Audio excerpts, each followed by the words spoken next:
This is Patricia Hazell from Patricia's Potpourri. And as you should know, this episode, all past episodes, and all future episodes of Patricia's Potpourri is seen on YouTube. Today, I'm at Lehman College, and there is a seminar on the census, the importance of participating in the census, and you'll see highlights of the seminar. So we're really pleased to have the Lehman College community involved in this first activity that we're going to have on campus around the census. This is actually a year at Lehman College when we have a big emphasis on civic engagement. And we already have a pretty civically engaged campus, but we're aiming to have that be even more true. Of course, we have the census, which we're talking about today, but we also have, you probably are aware of this, an election coming up. This is a big year for us to be engaged as students, staff, faculty, and we know that the reach that goes out from all of those groups out into the community through families is pretty large. And so we have a pretty major impact if we engage and take advantage of it. You're going to hear from Dr. Jennifer Laird about the history of the census. Maria Matos, who I know will be very engaging and telling you a number of important things about the census, and I think bringing it down to a level that's really important for all of us to understand. Because we tend to deal in very large numbers, but actually these large numbers really come down and impact us individually in ways that we probably really are unaware of. So the whole city university is part of two major partnerships, actually. We are a member of the Bronx Borough President's 2020 Census Complete Count Committee, and in addition, Mayor de Blasio and City Council Speaker Corey Johnson announced recently that there was $19 million being allocated for census-related activities, and that is being coordinated by CUNY, the SPS, John Rescue's group. And so as a university, we have really taken a major role in this, and Lehman College is right in there and part of it. It's easy to forget sometimes because it's just our background, right, that we live in the largest city of the United States. But given who we are and where we are, of course, we have tremendous reach, and just the connections that emanate out from all of us and from New York City out into all of the world, really we reach everywhere. But one of the things that is just it's a given in our life today is we live in this 24-hour news cycle. And then, of course, we have some larger cycles also. We have a 2-year and we have a 4-year election cycle that I just mentioned. We really don't do 10-year cycles. It's just really not in our concrete experience. It's not something that really, I think that we really have an easy time grasping. But that's what we're in now, right? We're in a 10-year cycle. And you're going to hear a lot more about that. So I see many of my current and former students in the audience, which makes me happy because that means you've already heard me talk about the difference between a census and a sample, which is something I teach in my Intro to Sociology Methods course. So a census is simply a procedure for gathering information about a population. So if as a researcher I wanted to study housing instability among Lehman students, so Lehman students is the population I'm interested in. If I were doing a census of that population, I would try to talk to every single student at Lehman College. Now normally in research we can't talk to everyone in our population, so we sample. And there's a lot of statistical reasoning that's about how to connect your sample to your population. But just so that you know, a census is a generic term. That just means you're trying to capture information about an entire population. So the framers of the Constitution, I mean, the census has been around for a long time, and the rationale behind the census was when the Constitution was being put together, the framers really wanted the political power in this country to not be based on how much money you have or how much land you have. They wanted it to be based about population distribution. So places that have a larger population should have more power. And that's how the House of Representatives was designed. And so the seats in the House of Representatives are allocated, in Congress are allocated to states based on the distribution of population. And it's in the Constitution that allocation of those seats in Congress has to be done every 10 years. So to do that, we have to count the population. So the first census actually goes all the way back to 1790, shortly after President Washington was inaugurated. And then it's been conducted in years ending 0 for every 10 years. So it's not just the United States that does a census. Most countries do a census, and the United Nations actually recommends that countries do a census every 10 years. The reason why the census matters, there's many reasons. But on a global level, one is that if you have outdated or inaccurate population counts, so if I don't know how many children are in a certain area, then I won't know where to build schools, for example. So the undercount matters, and it affects how resources, government dollars, are distributed. And as has already been mentioned, there is an undercount that typically happens in the Bronx and in areas around the school. And so that means that to the extent that we're not counting the full population, government, Head Start, food stamps, Medicare dollars are not being, the number that's being allocated to this area is not to the level that it should be because we're not counting everyone. The last census was held in 2010. The next one will be next spring. So in March, the Census Bureau will begin mailing forms to people's homes. And they will ask, the number of people in the home, sex, age, race of the people in the home. And it's very important, and I'm sure that others on this panel will emphasize this point again, that your answers to the census can only be used to produce statistics. And if you've taken my 301, you know that I say over and over, statistics are simply numerical summaries of a group. So I could produce statistics based on everyone here, the average age. I have that statistic, the average age. That doesn't really tell me a lot about each of you individually. So by law, the Census Bureau cannot release any identifiable information about individuals, households, or businesses, even to law enforcement agencies. So it's really just giving us a portrait of the population as a group. The newest thing about the census is that we're going to be able to answer it for the first time online. You're going to be able to answer it online. You're going to be able to answer it on a phone call, a simple phone call, or if you prefer, you can answer it the traditional way. When you receive the questionnaire, fill it out, and mail it back. Let me add, besides what the professor said, I wanted for you to learn that the Census Bureau is a federal agency, and we are under the umbrella of the Department of Commerce. We have a lot of surveys. But the census is not a survey. It's, as she said, it's a counting of the people. Once again, the census is not a survey. We have a lot of surveys. For instance, current population survey.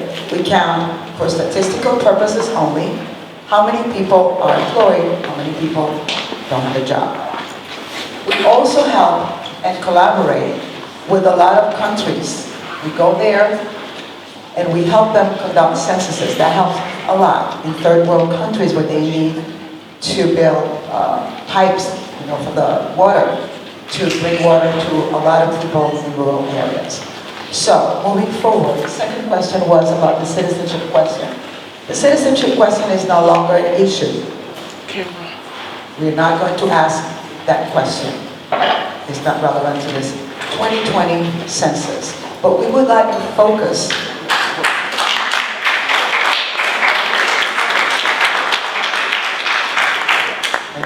We would like to focus in the importance of every person, every single living person in the United States of America and territories, Hawaii, Puerto Rico, U.S. Virgin Islands, American Samoa, to answer the census regardless of your ethnicity, race, sexual orientation, faith, is not important to us. This conversation is extremely important. A couple of things really quickly.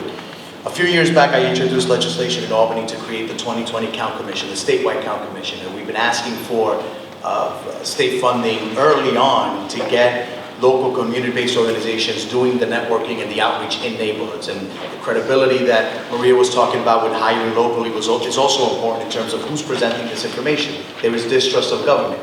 And I have to say this publicly, the team and the staff here in New York and in the Bureau trying to get this done is an amazing team, and they're truly committed to the cause. I can't say the same for this federal administration. This is just me editorializing. I don't trust their interests. I don't trust their expectations for us in New York. Matter of fact, the whole citizenship question to me was a very clear effort to undermine the participation of our immigrant families. We've been able to push that back, and that question won't be there. But the damage is done. The fear has already been instilled in families. You look at the news every day and you hear about raids. Nobody wants a federal agent or anything related to federal government or even local law enforcement knocking on their door. The other thing they did, they cut the budget for the overall effort, and they streamlined it. They said, well, we're going to rely on technology. And when you think about relying on technology in neighborhoods like ours and in the Bronx, we still have a digital divide. How many people still today don't have access to quality Wi-Fi or other services, internet services at home or whatever, or a home computer to use to maybe log out? So we believe that that effort and using that approach was also meant to in some ways undermine us. But what do we do best in our neighborhoods? We make $1 out of 15 cents. We know how to turn the tables on somebody who tries to step on us, right? That's what we do. And so what do we have to do with this effort? We have to use that same opportunity. For those that don't want somebody knocking on their door, you know what? Use that same internet service they tried to divide you with, use it against them. And we have to find resources to make that access available in our local communities for folks, because trust me, participation is extremely important. And all of us in this room have a responsibility to get the word out that the information is truly protected, that it cannot be used, for any other purposes other than getting a good count. And what's at stake? Billions of dollars. If I told you right now, everybody in this room, by the way, you drop $50 outside, how many of you get up and pick it up? But if I told you that because of the last undercount in the last census, as a state we lost $2 billion a year in federal resources for the most pivotal programs. Meals on Wheels is a program depending on the census count. Housing dollars, subsidies, you name it, it's dependent on the census numbers. And so what's at stake? Resources for every one of your families, your neighborhoods, your friends, your families, the children in your community, your seniors in your community, the most vulnerable New Yorkers among us, their livelihood is at stake. We're talking about billions of dollars a year. And by the way, for as much as we talk about the immigrant families who may be undercounted because of their status and fear of participation, did you know who struggled the most in the Bronx in participating? The African American community. Had the lowest participation rates in Brooklyn and in the Bronx. If you look at assembly districts, my speaker, Carl Hastie, his district in the Northwest Bronx, in the Northeast Bronx, had the lowest participation rate. So that's something we have to talk about and figure out how do we get into those areas. And one more thing as part of this answer. The city has a great effort. They've launched their own 2020 Count Commission.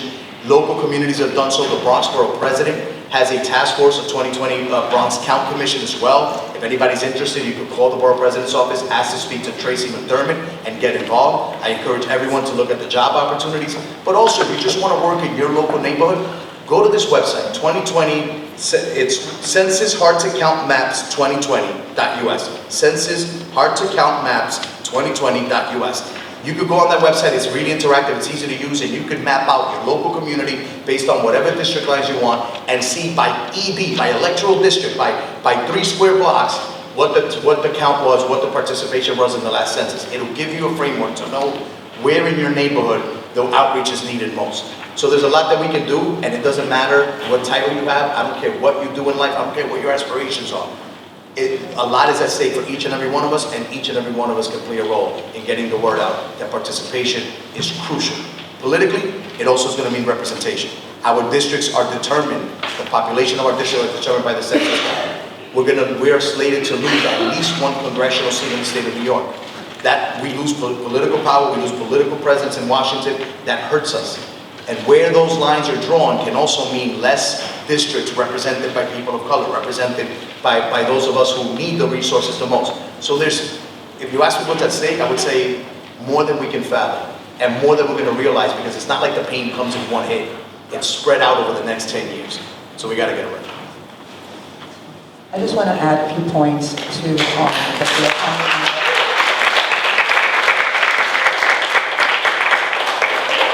Crespo said. Every single employee of the U.S. Census Bureau, we take an oath for life. It's called Code Title 13. It's a law. And if that law is broken, we're going to have a fine of $250,000, and it's 5 years in prison. So, moving forward, every single applicant who gets a job in the census will take that oath as well. So if that job lasts 6 months, after the 6 months are gone, the person is still accountable for the confidentiality of your information. So, moving forward, a federal employee, do you really think that a mother that is undocumented with 3 children is going to believe me? So that's why I need the trusted voices of elected officials, Lehman College, even the person from your churches, your temples, your mosque, because those are the individuals who the community trusts. Another fact, children are undercounted. In 2010, children were undercounted. So think about it. If we don't count in 2020 the newborn babies, in 2030, that child is going to be old. But there goes the after-school program. So think about it. If you want economic development, right, and you have a mother with children in school, in after-school program, and that mother is working, and they cut the after-school program because children were not counted, she's going to have the money, use the money for babysitting or with the job. So it impacts you directly. And, yes, important. $675 billion every year distributed for the next 10 years. So we want to count everyone once, only once, and in the right place. We want to shape our future.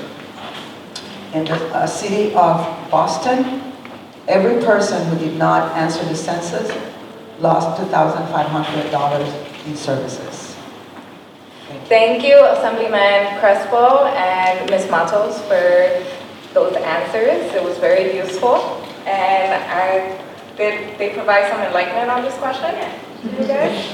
Okay, let's give it for Assemblyman Crespo.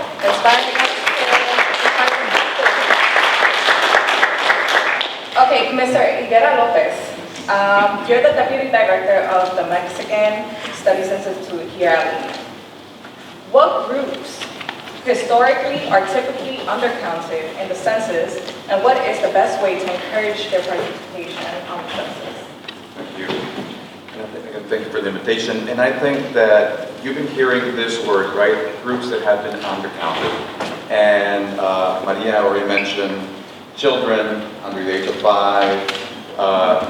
Mr. Crespo mentioned about the Black population, also Hispanic population. So I'm just going to list the ones that have been traditionally undercounted. So we have the Black population, Hispanics and Latinx communities, Native Americans living on reservations, children under the age of 5, young adults between 30 and 49, renters, people experiencing homelessness, and also people living under special situations, renting houses. And I'm going to talk a little bit about this. So it's easy for us just to create these categories, right? But I think it would be good for us to understand why do renters don't answer the census? Why do children under 5 are not counted? Or why even youth are not counted? So, or our communities, the communities of color, why are we not counted? So, I'm going to list also a few things that make it harder for the census to count these groups. And I would encourage you to see if these apply to you or anybody that you know. And maybe we can then move on to the next step and how can we promote to be counted. So the U.S. Government Accountability Office created this report where it mentions the typical groups or historically undercounted. And then they go into why is the group of children under 5 not being counted. Non-traditional housing conditions, where you have a house that's split in half and you're having 2 families living there. Then they come and ask you, how many people live here? The owner of the house will say 2, and they're living 8 people, not counted. They're not going to come back and ask them, oh, is there really 2 people living here? Because you already answered the question, the owner of the house. So this is why it is important for us in the college, and also, for example, in the Mexican Studies Institute here at CUNY, we have community partners. So we have points of touch in the community where we have 2 initiatives. One of them is the Education Opportunities Initiative, where we are in the community explaining how to apply to college, how to apply for FAFSA. So we are going to also be part of this movement where we are going to explain why is it important to be counted. And another thing is also literacy. Some people do not have the level of literacy or the language English, even though the census has been doing a lot of things to improve, to reach these people. We still have in this community here in the Bronx a lot of languages being spoken other than English. So it is also important for you that if you speak another language, for you to also to apply to those jobs so you can reach your specific community. So the other thing is that's also another factor that makes it hard to count is, as I mentioned, the English proficiency, cultural, linguistic, also minorities. The other thing is people, as Senator Crespo was mentioning, people distrust the government. And so I think we're here to really emphasize that this has nothing to do with your information being out there. So if you remember the last census, some of you, they ask you, of course, for your name, for your age, for your day of birth, your phone number. So people distrust this information. You're not just going out there giving this information, but you have to understand that this is the way that we are being counted. And so just to answer the point about how can we, what the question was, encourage participation, right? Okay. So if we are already embedded in some places in the community where our voice is trusted, we can partner with the census, we can partner with the college, and we can give this information. But also you can start at home, right? With your family members, with mom, dad, or just siblings, neighbors, explaining the importance and also the impact that this will have in the community, as they were mentioning, with federal funds, with programs specifically for children, for roads, for infrastructure. How is this going to affect us in the next 10 years? And I think something that also has to be mentioned is that there's also another factor, this overcount. And usually the overcount is in other communities, and the resources will go to those communities. So if we know already that this community is undercounted, let's try to look for ways where we can engage each other, our fellow classmates, to be counted. Thank you.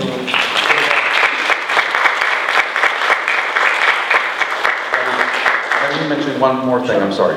Another thing that in regards to languages, we also have another initiative where we teach here at Lehman College Indigenous languages, because we have identified Indigenous languages being spoken outside of the countries of origin. We know that in the Mexican community, we have here around, we have identified 3 specific Indigenous languages, and we're teaching them as a foreign language credit here at Lehman College. So you can take those classes too. And, however, for us to reach that community, we need, and we're going to do some PSAs, and we're going to partner up with BronxNet to give these commercials in Mixteco, Zapoteco, Triqui, and Nahuatl. So these languages and these messages explaining the importance, and also in that little part where it says race, I think that's one of it that is like, okay, so I'm Latino, but am I black, white, Asian? Like, what is this, right? And you go to the other. So for us, with the indigenous populations, for us, we know that it's hard for us to count them because we really don't know. You put Mexican, but they're from a specific indigenous community. So for us, we're encouraging them to put other and then write the name of your community. That's Mixteco, Zapoteco, Triqui. So we can identify and then we can target the needs also. But for us also as Latinos, when you put other, just put other, right? If you identify as white, because if I hit Mexican and then I'm not white, so it's like I'm other, right? Mexican again. So those things, and there's going to be people explaining how to fill out these forms, and don't be shy to ask the questions. Thank you, Silvera. Now I would like to encourage you to, if you have any questions for the panelists, please write them down and pass them to your left.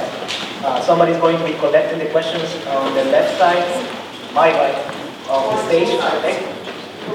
While that's being collected, in the same thought that Mr. Rivera has, what should Lehman College community be doing to help ensure an accurate count? I mean, we still have some months before the census actually starts, but what should we be doing? And it's open for any other classes. I think you're doing, you're starting out good in the sense of getting the message out there of the importance of the census and also the impact. And I think now the challenge will be, as we were talking before we came down here, we were talking the panelists, and how usually in schools, in communities. The seminar in which I just attended was Making Sense of the Census. And what you have seen is some highlights of why the census is important and why it is so important to our community and your life and your children. So would you please look at this more than once, why the census is important to everyone in America, and especially to your community. It's personally important to you. Please don't forget, answer your census. Thank you.